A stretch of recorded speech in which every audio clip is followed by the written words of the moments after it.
نحمدہ و نصلی علی رسولہ الکریم۔ ایک سوال لاہور سے ہمارے پاس ہے کہ جنت المالا میں کون کون سی شخصیات مدفون ہے اور اس کی کیا فضیلت ہے؟ مدینہ شریف میں جو قبرستان واقع ہے جنت البقیع، اس کے بعد جو سب سے افضل قبرستان ہے وہ جنت المالا۔ جنت المالا یہ بیت اللہ شریف یعنی مکہ شریف، بیت اللہ شریف سے 1.5 کلومیٹر کے فاصلے پر ہجون ایک پہاڑ ہے، ہجون اس کے دامن میں واقع ہے۔ عرب لوگوں کی عادت ہے کہ وہ اپنے قبرستان کو جنت ہی کہہ کر پکارتے، تو مالا کہتے ہیں بلند جگہ کو۔ یہ بلند جگہ پر واقع ہے، ایک پہاڑ کے دامن میں واقع ہے، ہجون پہاڑ۔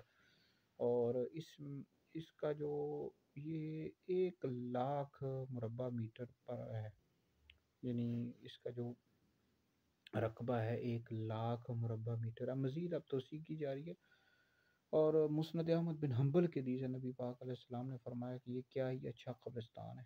اس میں جو سب سے پہلے دفن ہونے والی شخصیت تھی نبی کریم علیہ السلام کے جد امجد حضرت سیدنا قصی بن کلاب رضی اللہ تعالیٰ عنہ کی تدفین ہوئی ہے۔ پھر اس کے بعد حضرت سیدنا عبد المطلب رضی اللہ تعالیٰ عنہ، پھر ام المؤمنین حضرت سیدہ خدیجہ الکبریٰ رضی اللہ تعالیٰ عنہا، حضرت سیدنا عبداللہ بن زبیر، اور پھر حضرت قاسم حضور کے جو شہزادے حضرت سیدنا عبداللہ، یہ بھی حضور کے شہزادے رضی اللہ تعالیٰ عنہ اجمعین۔